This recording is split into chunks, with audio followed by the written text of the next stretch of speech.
Good morning. It's great to be here with you today. Today, we are right smack dab in the middle of a 5-week series. We've got 2 weeks down. We've got 2 weeks to go after today.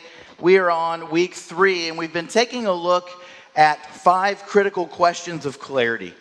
And really, the goal of this series is we want to provide a common frame of reference for us as a church so that we can all understand who we are and where God is taking us. And really, this series is about unity. As you read through the pages of the New Testament, one of the things you find is that unity is really important in the local church. Now, a universal principle that I think we find it's true for church life, it's true for family, it's true in businesses. It's really true anytime any group of people get together to try to accomplish anything. That principle is that clarity helps to achieve and maintain unity. If you're not clear on what it is you're trying to do, then you don't know what it is you're trying to do and how you can be a part of that. So that's why we've been taking a look at these 5 critical questions of clarity. Here they are, all 5 of them. And what I'd like to do, since we're right in the middle, I want to do a quick recap of where we've been, because we've already looked at 2 questions, and then we're going to focus in on question 3 today. So the first question, what are we doing? What are we doing has to do with our mission. We said our mission answers the question, what are we doing? It serves sort of as a compass for us, and our mission here at Hope Church is this, is we are inviting people to discover and experience God's ways. And on the very first week of this series, 2 weeks ago, we took that mission statement and we broke it down sort of phrase by phrase. We built a pyramid, and we started with the end of the mission statement because God's ways are the foundation for us, and then we built from there. The second question is this. Here's question number 2, is why are we doing it? Once you know what you're doing, then the next question is why? Why are we doing this? And we talked about the fact that why has to do with our values. Our values are sort of the flame, this internal flame that drives us to accomplish our mission.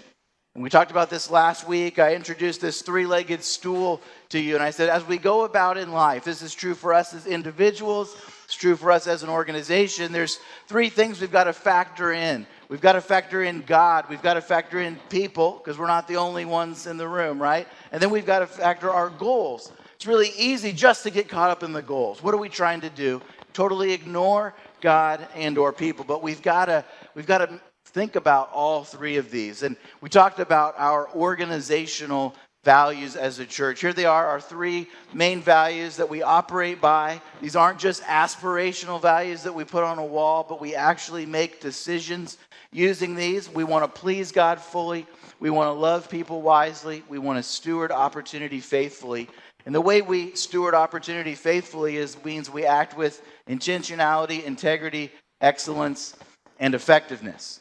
So that's where we've been. This week, we are going to focus in on question number 3. How are we going to do it? How are we going to do it? Once you know what you're going to do and you know why you're going to do it, you got to know how you're going to do it, or it's not going to get done, right? So today, the how is all about strategy. And you can think of strategy as sort of a roadmap. If you know where you want to go and you know why you're going there, then the question is, how are we going to get there? What's the path that we're going to take? Where might we stop along the way as we go? So today we're going to be focusing in on Hope's strategy, how we seek to accomplish the mission that we're after, the mission of inviting people to discover and experience God's ways. Then there's 2 more questions left. There's 2 weeks in our series left. So next week we're going to take a look. When are we successful? And already I've been priming the pump with you. This is the hardest one to answer, because ministry and church life is something that happens over decades. We experience transformation and growth over decades. It's not as simple as, you know what, it's Saturday and I'm going to clean out the garage. And I start the day and the garage is just a complete disaster. And when I wrap up, everything is nice and neat in place. And then I can say success. Life's a little more messy than that. But we're going to talk about how do we try to measure success? How do we measure if we're moving towards our mission? And then we'll wrap the series up the following week with where's God taking us. But today, before we specifically start looking at our how, our strategy, I want to do what we've done the last few weeks is we sort of zoom out, look at a little bit bigger picture, and I want to talk about some things that God has called each of us to. What are some things that God calls us to? So that's what we're going to look at there at the top of your note sheet. And some of these we're going to spend a little bit more time on. Others of them we're going to go through pretty quickly. I've given you verses. You can do your own study. But the first one is this, is God calls us to live self-supported, respectable lives. It's one of the things God actually calls us to. So let's look at 1 Thessalonians chapter 4, verse 11 and 12. It says, make it your goal to live a quiet life, minding your own business and working with your hands, just as we instructed you before. Then people who are not believers will respect the way you live, and you will not need to depend on others. So this is the Apostle Paul who wrote to the church in Thessalonica. And this was a group of people that were pretty zealous after following after God and following Jesus. And he wanted to give them some further instruction. They were doing good in some areas and they needed some clarity in some others. And he tells them, you guys need to keep working while we wait for Jesus to return. You need to work. You need to support your families. And then he also told them, he says, don't be busybodies, right? Don't be in everybody's business. So to live a self-supported, respectable life, why do we do this? Well, we want to live our life in a way that's pleasing to God. Because the truth is, the way that we live, the way that we conduct ourselves is actually part of our witness. And we don't want to be living life over here in one area and then trying to tell people something about Jesus that's totally the opposite of it. And I don't know about you, but when I see someone who works hard, I respect their work ethic. But we've all probably experienced people who are lazy, people who don't work. And we're not necessarily very interested in hearing what they have to say about anything because they don't do anything, right? So work hard. This is part of your witness. But living a quiet life doesn't mean that we never stand up against evil or injustice. It doesn't mean that we never call out things that are blatantly evil and against the weak and the defenseless. It doesn't mean that we never talk about politics or government, or we don't exercise our stewardship that we have to impact the culture around us. One of the ways that we have a stewardship is by voting. We vote for people who stand for the things that are pleasing to God. We vote against people who don't stand for those things. Especially we vote against people who we know stand for wicked, evil things. Now, I recently heard a very famous pastor basically use this verse to tell his people to shut up. He basically was saying, Christian, mind your own business. And that's not what's being talked about here. There's a big difference from being a busybody who's into everything and standing up for the things that are right. In fact, one of the things that Jesus once said, he told a group of religious leaders this. So we see it in Luke chapter 16. He says, what this world honors is detestable in the sight of God. As followers of Jesus, we're living in this broken world. And what the world honors really makes God sick. And when it's within our power, when it's within our ability to stand up for the things that please God fully, that love people wisely, that steward the opportunities we have, we should do it. In fact, this is one of the reasons why we partner with our local partners for the Christmas offering, and we have service opportunities from time to time with them, is we want to help people who need help when we can help them. So God calls us to live this self-supported and respectable lives. Another thing God calls us to is to worship Him. If you're a follower of Jesus, you're actually called to worship God.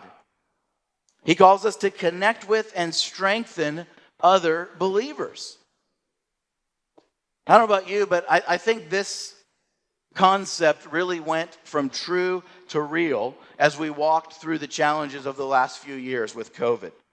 One of the unfortunate effects I think that COVID has had, it's sort of a lasting impact that it's made on our society and our culture is isolation. There are many followers of Jesus today who just got out of the habit of meeting together. And today they're disconnected. As a result of being disconnected, they're discouraged. And as a result of being disconnected and discouraged, I think that in many ways their faith has actually weakened. And one of the memories that I will never forget this, when we regathered for the very first time, because as we were trying to do the best we could to navigate through the early days and weeks of COVID, we didn't meet in person.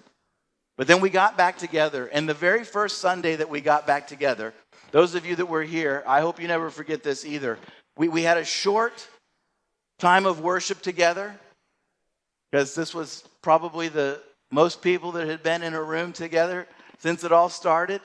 But then what happened afterwards, out front, under the cover, for nearly an hour, people gathered and connected and encouraged one another. This is so, so important. That's why God calls us to this. Another thing, he calls us to serve in his church. If you're a follower of Jesus, he's given you at least one spiritual gift. And that spiritual gift is not for you, but it's for you to serve in the church and be a benefit to others. Then the fifth thing that I just want to mention is that God calls us to intentionally take steps to grow. Let's look at 2 Peter 3:18. It says, "But grow in the grace and knowledge of our Lord and Savior, Jesus Christ." You know, physical growth tends to just happen, right? You take a child, and if you feed them and nourish them and take care of them, what's going to happen? They're going to grow. But spiritual growth doesn't quite happen like that. We have a tradition in our family. My daughter, Kenzie, she recently turned 7. And here's a picture of she and I just a couple days before her birthday. I took her on a special daddy-daughter date. And our family tradition is that either the night before their birthday or on their birthday, they get to stay up a little bit later, and we look back through pictures of their life, starting with when they're born. And one of the pictures that we looked at on her birthday was the very first picture that she and I have together. The very first time I got to hold her, and I'm holding just this little baby. And 7 years later, she's not a little baby anymore. But the challenge for us with our spiritual growth is it's possible to become a follower of Jesus and 7 years later to be a spiritual baby. To be no more mature 7 years later than the day that you decided to follow Jesus. Because spiritual growth doesn't just happen automatically. We have to be intentional about it. We have to engage in it. In fact, a concept that we've looked at before, I want to either remind you of it or introduce you to it for the very first time. It's know, be, do. Here's a triangle. You can see these 3 points on the triangle, and here's how this works. In our Christian life, as we decide to follow Jesus, there's things we got to know. If you don't know something, then you don't know it. But as you know things, it drives the person that you're becoming more and more like Christ. Also, as a result of what you know, then there are some things you need to do. God is very clear in his word that followers of Jesus should do certain things and not do other things. But then there's this aspect of being. As we become more and more like Jesus, which is the result of Christ followers, we realize, I don't know everything I need to know, so I realize I need to know more. And then as we are becoming this person, we realize I'm not doing everything that I should be doing, everything that's honoring and pleasing to God, what he calls me to. But then on this third point of the triangle here, the do, as we do a little with what we know, we realize I need to know more. I don't know enough to be effective. And then what I've experienced from time to time in my life is I've been given a task, I've been given a responsibility, a stewardship, something to do, and I realize I'm not fully the person I need to be in order to be effective with that. So these work together, know, be, do. That's part of us growing intentionally for the rest of our lives on this side of eternity as followers of Jesus. So these are some things that God has called us to do. But here's a question that I've felt this from time to time. Perhaps you've felt it. Maybe you're wrestling with this right now. How do we manage all there is to do in life and grow spiritually. I mean, the reality is we only get 168 hours in a week, right? We only have 168 hours. You may work 40, 50, 60 or more hours a week. At some point you need to sleep. Found it interesting, the American Academy of Sleep Medicine recommends that adults 18 to 60 sleep at least 7 hours a night. 7 hours a night, at least. That's 49 hours a week. That's 19% of our week that we're sleeping and we're not getting anything done. How do we get it all done? With the rest of the week, we've got families to take care of. We've got houses and cars and bicycles and other possessions that we need to take care of. We've got other responsibilities and things that we need to accomplish. With so much to be done in life and what feels like so little time, how do we do it all? How do we do it? Well, that means we need a strategy, right? We need a strategy. We need to know the steps that we should take. We need a roadmap, if you will, to know how to get from where we are to where God is taking us and who He ultimately wants us to become. Who here likes road trips? Anybody like road trips? I used to like road trips before I had kids and they were young. I'm looking forward to road trips again as they get older. But if we were going to take a road trip, let's say when we're done here, that we're going to drive up to Maine and we're going to visit the Portland Head Lighthouse. Here's a picture of it. Doesn't that look beautiful? Wouldn't you like to see that? If we were going to get there, we'd have to decide, we'd have to have a strategy, a roadmap to get there. Assuming we decided to all get in a big bus, how are we going to get from here to there? Well, here's a roadmap. If we drive this route, it's 28 hours, almost 1,900 miles. We could take other routes, but we've got to know how do we get from where we are to where we want to be to see this lighthouse. Now, maybe road trips are not your thing. Maybe you're into board games. What's your strategy for winning at Wingspan? Do you save up all the high point birds?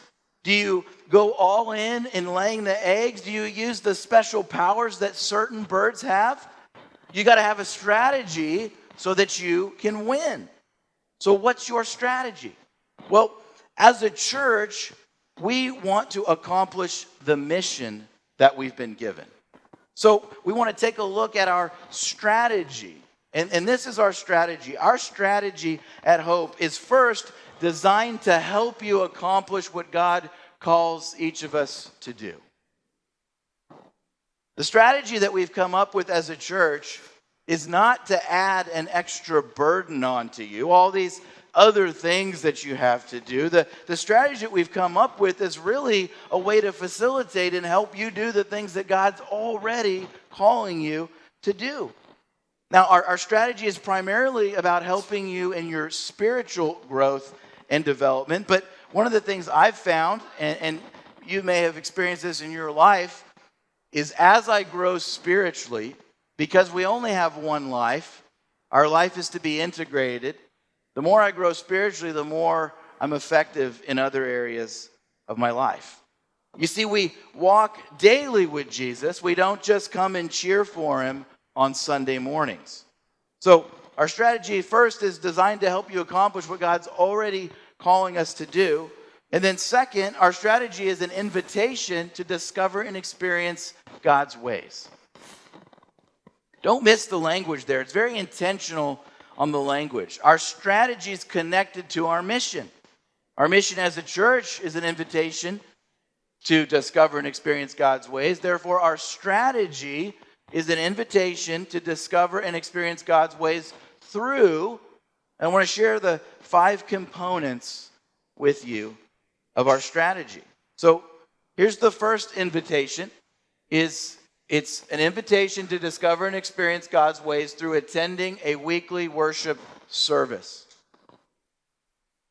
Even in 2023, the weekend worship service is the primary way that people engage with us.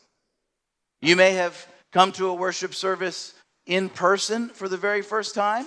Maybe you're watching us online right now, and this is the very first time you're watching our live stream, or maybe you're watching this online, but it's sometime after the Sunday that we're here together in our worship service.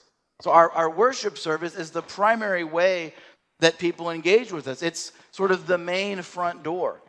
And in recognizing that, we've designed a worship service that is primarily to help our followers of Jesus grow in their walks with God and be able to worship Him and to connect with one another. Yet at the same time, the way that we do things, we want to do them in a way that makes sense to our friends and our family, people that we invite who aren't yet followers of Jesus. We want what we do and what we say and what we experience together to make sense for people that we have invited to come discover and experience God's ways with us. Whether you've been walking with Jesus for a long time or whether you're here exploring. So the first invitation is attending a weekly worship service. The second invitation is attending the Next Start Here experience. Now I want to spend a little bit of time on this because you hear the host on many Sundays share about Start Here and invite you to attend the next Start Here. But I want to really talk about what is Start Here. Start Here is a 4-week experience that's occurring right now during this 11 o'clock hour. Start Here is designed to give you a taste of who we are as a church and how you might fit into what God is doing here. You know, if you were to join a new school or a new team or even a business, you're going to experience some type of orientation. And that's probably the best way to think about Start Here, as an orientation at Hope Church. And this orientation focuses on 2 key things. The first one is, how do we start well as a follower of Jesus? So if you have recently become a follower of Jesus, you're exploring what does it mean to be a follower of Jesus, that's one of the things we're going to talk about in our Start Here experience. How do we start well this journey with Jesus and this spiritual journey that we're on? Then the second thing we're going to talk about, the second thing we're going to focus on is, how do we start well here at Hope Church? In fact, Start Here is kind of a roadmap within a roadmap. Any of you see that movie Inception a number of years ago, and there was a dream within a dream within a dream, and it got kind of confusing? Well, I'm giving you the roadmap, which is our strategy, but Start Here is sort of a roadmap within a roadmap. It's a way that people who are newer around the church can get this common frame of reference. Start Here is a 4-week experience. There's experience on week 1, week 2, week 3, and week 4. We take 5th Sundays off, and then we're back to week 1, week 2, week 3, week 4. Here is just some of what we talk about in the experience. First one, we talk about stories. Each and every one of us has a story. You get to hear part of my story that God has led me on over my life and becoming the lead pastor here. We're going to talk about Hope's story. We've been at church for 45 years now. You're going to get to be brought up to speed on some of our story because a lot's happened in the last 45 years. And then we're going to talk about your story. And right now, God is intersecting your story and Hope's story with you being here. So we're going to talk about stories. We're going to talk about making connections. I think one of the difficult things for us as adults is making connections and making friends. I remember living in the dorms in college, and I could literally, at any hour of the day, I could walk outside of my room, and I could just be like, who wants to do something? And all kinds of people would come out, right? Come out of their rooms at all hours of the day. And we could go do something.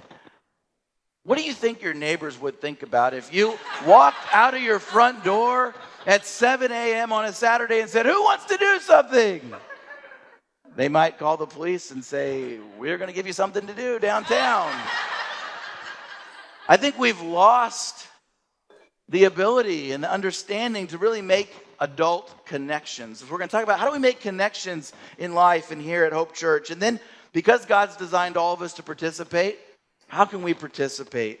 And then how do we grow over time? Over the last 45 years, here's a trend, here's a pattern that we've seen. How you start out has a lot to do with how you end up. How you start out has a lot to do with how you end up. And this is what I mean. When people are new around Hope and they intentionally take steps to get connected, to grow, to meet people, to make friends in just a short amount of time, they're connected. They have friends. They're growing. But if you don't take those intentional steps, you just sort of hang around, you might be here enjoying Sunday morning worship, but as time goes on, you don't feel connected. You don't feel like you have any friends. You maybe even don't feel like you've grown. What we do here on Sunday mornings can help you grow, but if you're a follower of Jesus, you need to be growing on your own apart from what we do here on Sunday morning. So we want to help you get started well.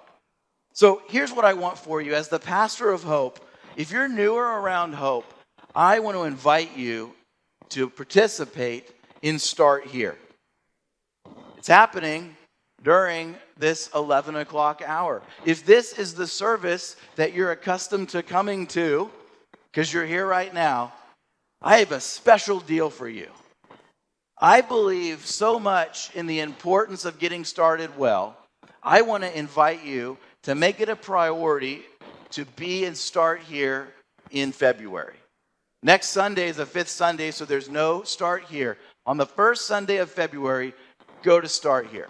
I'm giving you a hall pass to not be here in worship. If you can come earlier and participate in the first service and then go, then do that. But if you only have just 1 hour available on Sunday mornings, I think it is worth your time and your growth and your future to go to Start Here in the month of February and then come back and join us in worship in March.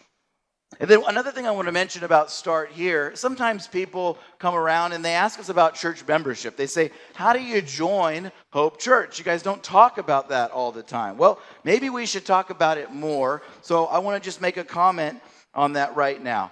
Here is our path to membership at Hope Church. It's a 3-step path. There's start, discover, and commit. So Start Here is actually the first step on our path to membership. If you're interested in joining Hope Church, Start Here is the way to get started with that. There's another experience called Discover, and then we want to sit down and have a brief commit conversation with you so we can answer any questions you might have and help you get plugged in and help you get started. But here's the thing.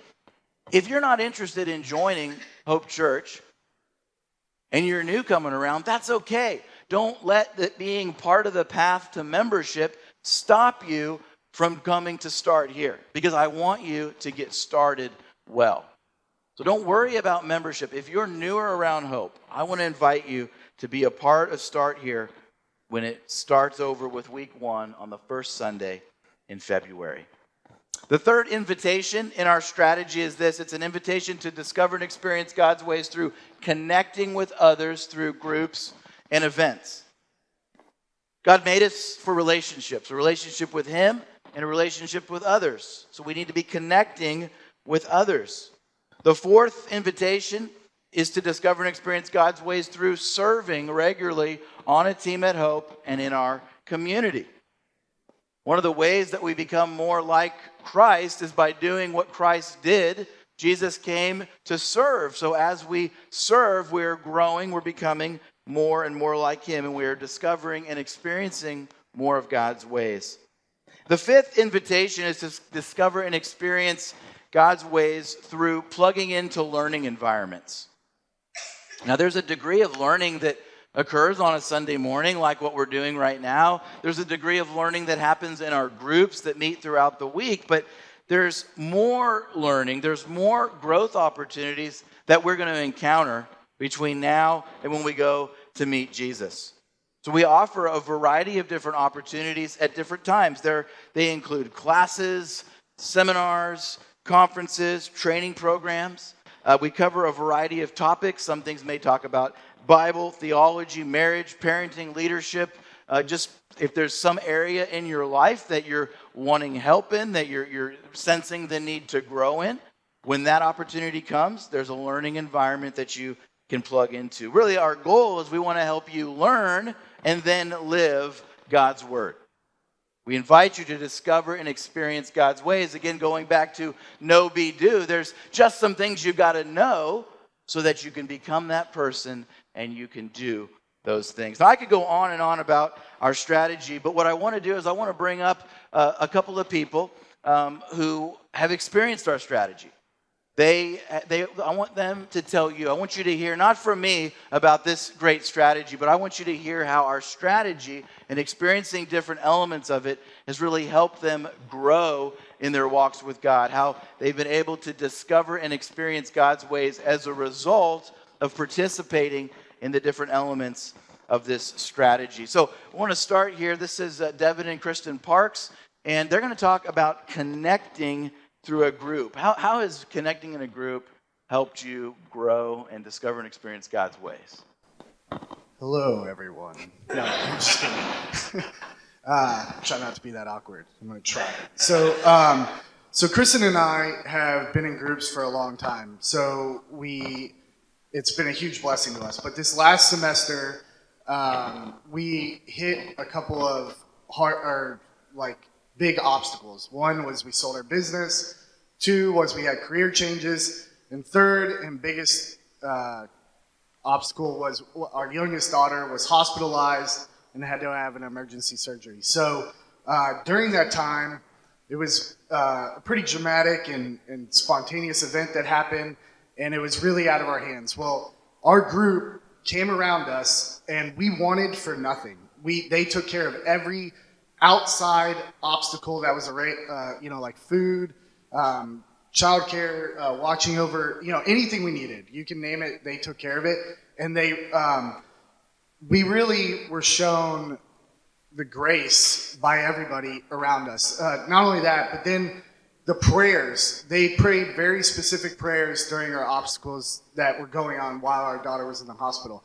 And we got to see miracles take place, literal miracles take place, that we'll have testimonies for the rest of our lives to share with people because of the godly people that were around us, praying for us, and being there for us. So groups has impacted us greatly. So do you want to say anything?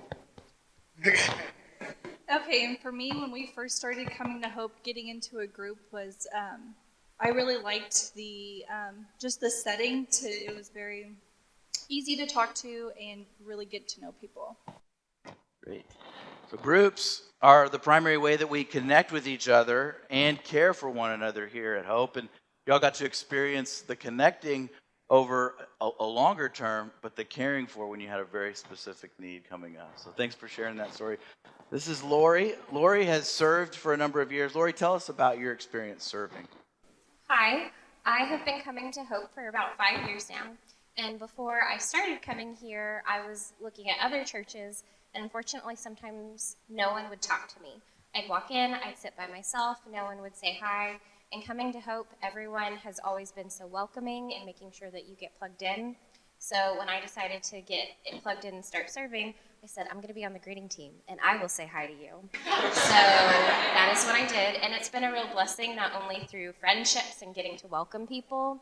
I get a little competitive with remembering people's names, but that's only because I really like seeing people's face light up when I remembered your name, or another person on the greeting team has remembered your name, because that's just a small piece of making sure that people feel welcomed and plugged in. Also, if I forget your name, I apologize. I've forgotten my own sister's, so you might have to remind me. All right, great. And Juan and Dawn, I want you guys to step up just a little closer so folks can see you. You are in the home stretch of a 2-year training program called North Star that will wrap up here in just a couple of months. Tell us about being a part of the training, how that's helped you grow and discover and experience God's ways in new ways as you've committed to this learning and growing. Well, good morning. My name is Juan. This is my wife, Dawn. One of the things that we talked about initially when we started North Star was that we were going to experience some trials, some difficulties, because we were going to do something that, the enemy wasn't really wanting to be a part of. It was going to try and discourage us. Something else that we learned throughout the process was how to make a decision, taking something that you have to make a choice, and the process of going through that, including reading scripture and seeking wise counsel and prayer and stuff like that. And so we had a situation like that in our lives, and so with that process that was presented to us, we were able to follow through, do what we needed to do, have the conversation that needed to be had, and completely trusting God to bless that situation. And I'm happy to report that everything worked out well. We're still in the process of getting that relationship repaired and working on it and improving it. But the fact that we had the skills and the knowledge and the training was a great big help. I think for me, I am a very task-oriented type of person.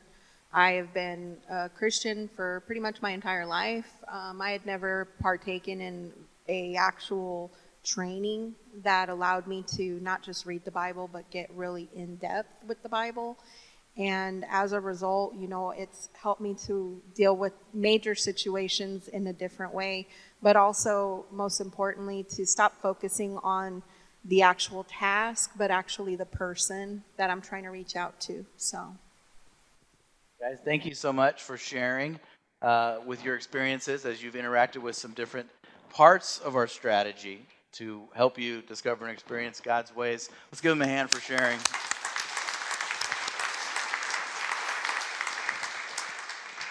As we wrap up, I want to show you just a visual of our strategy. And it looks something like this. As we talked about earlier, our worship gathering, it's the primary front door. We get together every Sunday, and out of this gathering, many different things flow. In fact, in just a couple of minutes, Rachel will be back up here, and she's going to tell you about a learning opportunity that's coming up that you could plug into. She's going to tell you about serving opportunities. She'll tell you about ways you connect. And again, we're going to invite you, if you haven't been to a Start here, start in February. Take 4 months. You cannot be here in the service. You have my permission. I'll sign your hall pass. I'll be out there after the service. So the last thing I want you to know is that our strategy at Hope Church provides opportunities, but you must take action. We can provide the opportunities, but we can't do your part. We can't take the action that God is calling you to take. Ephesians 5:15 through 17. I'll put it here on the screen. I want to focus in on one piece here. This is from the Amplified Bible. It talks about making the very most of your time here on earth. We only have the 168 hours a week. We're called to make the most of the time that we have. And in a way to aid you in that, in a way to help you grow spiritually, that's why we have the strategy that we have. Again, the staff is not there thinking up things about how can we give our members and our regular attenders one more thing to do. We're thinking about how do we help people? How do we help facilitate our people doing the things that God is calling them to do already? So if you're not a follower of Jesus, our strategy is designed to invite you to discover and experience God's ways. And as you draw closer to Him, our prayer is that you'll become a follower of Jesus. If you're already a follower of Jesus, and you know this, you've got a long way to go between now and eternity. We never arrive on this side of eternity. We have to keep growing and learning and changing each and every day. So between now and then, we continue discovering and experiencing God's ways. And that's what our strategy is an invitation to do. So the very last line on your note sheet, I want to leave you with this. What is your best next step today? We all have different steps to take, but what is your best next step today? As you think about that, would you bow with me in prayer? Father, we thank you that you are very clear and very specific. You tell us what you want us to do. You tell us what you expect of us. It's our job to figure out what your will is and then to do it. God, our mission as a church is to invite people to discover and experience your ways. And we've developed this strategy to invite people to discover and experience your ways through these 5 different venues. I pray that you would speak to us this morning. I pray that you would show us what our best next step is and then give us the courage to take that step. I ask this in Jesus' name. Amen.